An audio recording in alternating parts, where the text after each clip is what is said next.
Hello दोस्तों, ये question आपका यूनिट डायमेंशंस का क्वेश्चन है और ये क्वेश्चन सब काफ़ी इंपॉर्टेंट क्वेश्चन है जो लगभग हमेशा रिपीट्स किए जाते हैं।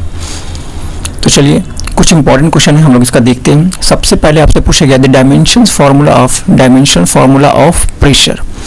तो प्रेशर के बारे में आपको पता होगा कि प्रेशर बराबर होता है फोर्स पर यूनिट एरिया। तो अगर हमें फोर्स का पता होगा तो ऑटोमेटिक हमें प्रेशर का भी हम कर ही लेंगे। तो चलिए सबसे पहले हम फोर्स का निकालना सीखते हैं। फोर्स का क्या होगा? फोर्स बराबर होता है मास इनटू एक्सेलरेशन, और यहाँ पे मास एक्सेलरेशन को आप लिख सकते हो वेलोसिटी बाय टाइम। फिर यहाँ पे देखिए मास एज इट इज रहने दीजिए, और यहाँ पे वेलोसिटी को आप लिख सकते हैं distance by time into T. तो ये हो जाएगा, अब इसका डायमेंशनल फॉर्म में लिखोगे तो ये हो जाएगा कैपिटल एम। डिस्टेंस को आप एल से डिनोट कर सकते हो और टाइम को यहाँ पे टी एक्स स्क्वायर हो जाएगा। तो कैपिटल एम एल और ये हो जाएगा टी माइनस टू। तो फाइनली आपका प्रेशर का फोर्स का आ गया M L T minus two. तो प्रेशर का हो जाएगा यहाँ पर प्रेशर इज इक्वल टू होगा फोर्स पर यूनिट एरिया। तो फोर्स का यहाँ पे एज इट इज लिख दीजिए M L T minus two जो अभी हम लोगों ने निकाला, और एरिया का हो जाएगा एल एक्स स्क्वायर। एक एल से एक एल कैंसिल हो जाएगा, तो ये हो जाएगा एम एल माइनस वन और टी माइनस टू। तो फाइनली आपका प्रेशर का जो डायमेंशन हो जाएगा M L minus one T minus two. तो आपके इसके ऑप्शंस के अकॉर्डिंग आपका सेकेंड वाला ऑप्शंस यहाँ पे, सेकेंड वाला नहीं सी वाला ऑप्शन आपका यहाँ पे सही जा रहा है, M L minus one T minus two. चलिए अब नेक्स्ट क्वेश्चन की तरफ बढ़ते हैं। सर्कल पढ़िएगा, सर्कल में आपको पढ़ाया जाएगा कि सर्कल वाले टॉपिक्स में आपको सर्कुलर यहाँ पे टॉर्क के बारे में थोड़ा सा बताया जाएगा। तो चलिए यहाँ पे देख लीजिए टॉर्क बराबर होता है, टॉर्क इज इक्वल टू हो गया यहाँ पे R vector cross F vector. अभी हम लोगों ने थोड़ी देर पहले फोर्स का निकालना सीखा था कि फोर्स बराबर हो गया M L T minus two. अगर आपको फोर्स का पता है तो ऑटोमेटिक आप टॉर्क का निकाल ही लीजिएगा। टॉर्क इज इक्वल टू होता है यहाँ पे आर, यहाँ पे आपको लेंथ का काम करेगा तो ये हो जाएगा एल, यहाँ पे फोर्स का यहाँ से लिख लीजिए M L T minus two. तो ये हो गया आपका टॉर्क का। तो यहाँ पे फाइनली जब इसको लिखिएगा तो एम एल एक्स स्क्वायर और यहाँ टी माइनस टू। चलिए इसमें कुछ और नॉलेज करते हैं दोस्तों। यहाँ पे देखिए वर्क डन के बारे में आपने देखा होगा, वर्क डन बराबर होता है फोर्स इनटू डिस्प्लेसमेंट। फोर्स का भी फिर से हम यहाँ से एज इट इज लिख लेते हैं M L T minus two, और यहाँ पे डिस्टेंस हो जाएगा एल। तो यहाँ पे देखिए इसका भी आपको आ रहा है M L X square T minus two. फिर थोड़ा काइनेटिक एनर्जी का देख लेते हैं। काइनेटिक एनर्जी बराबर होता है वन बाई टू यहाँ पे एम वी एक्स स्क्वायर। तो यहाँ पे देखिए m का तो मास हो जाएगा, कभी भी कोई डायमेंशन जब भी हम किसी चीज़ का लिखते हैं तो कांस्टेंट वैल्यू का कोई डायमेंशंस नहीं होता है, डायमेंशनलेस होता है वो।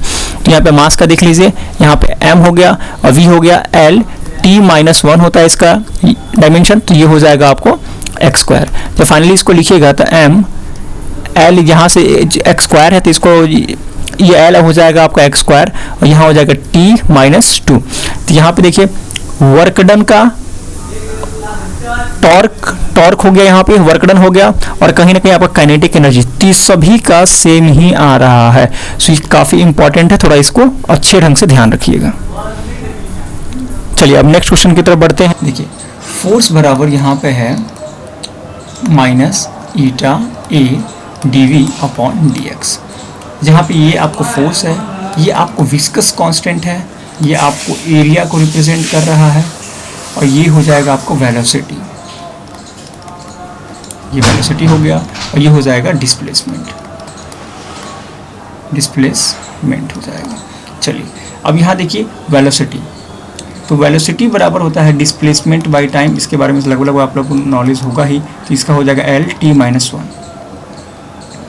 अब यहाँ पे ईटा का जब निकालिएगा तो कभी जब किसी चीज़ का हम डायमेंशन निकालते हैं तो माइनस प्लस का कंसिडर नहीं करते हैं, तो डायरेक्टली हो जाएगा एफ इंटू, यहाँ पे ये बाई में था तो वहाँ मल्टीप्लाई में चला जाएगा, ये हो जाएगा डी एक्स, और बाई में हो जाएगा एरिया इंटू हो जाएगा डी वी।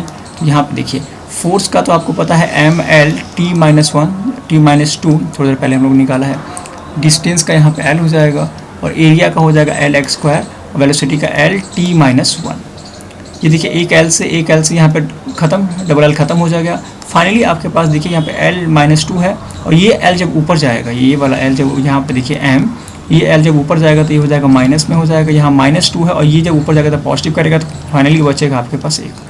तो देखिए अब बच्चों ये दूसरा जो फर्स्ट वाला जो क्वेश्चन है, फर्स्ट वाला देखिए यहाँ पे ईटा है m(l-1t-1) और सेकेंड क्वेश्चन में भी आपको विस्कस कांस्टेंट का ही पूछ रहा था। और डायमेंशन कभी भी किसी भी फॉर्मूला का एक यूनिट्स का हमेशा सेम ही होता है, ऐसा नहीं कि इस टॉपिक में अगर आपने ईटा का कुछ और है और किसी और टॉपिक्स में पढ़ी गए तो कुछ और, डायमेंशन इसका सेम ही रहेगा। तो इसका भी जो ऑप्शन हो जाएगा डी हो जाएगा, और इस वाले का m l इसका भी ऑप्शन से डी हो जाएगा। चलिए अब नेक्स्ट क्वेश्चन की तरफ बढ़ते हैं। ये भी आपको मैकेनिकल प्रॉपर्टीज ऑफ फ्लूइड से ही लिया गया है, और चूंकि इसका डायमेंशन भी हम निकाल चुके हैं तो इसका भी कुछ अलग नहीं, वही डायमेंशंस होगा जैसे 6 पाई यहाँ पे ईटा I इंटू वी। बस ये कुछ नहीं है, इस फॉर्मूला का फॉर्मेट अलग है, बाकी कुछ भी अलग नहीं है। इसका भी डायमेंशन सेम होगा, और किसी भी एक यूनिट्स का डायमेंशन हमेशा सेम ही रहता है, ऐसा नहीं कि हमेशा अलग हो जाएगा। वेलोसिटी का यहाँ अलग है, कहीं और अलग होगा, किसी और टॉपिक्स में अलग होगा, सबका सेम ही रहता है।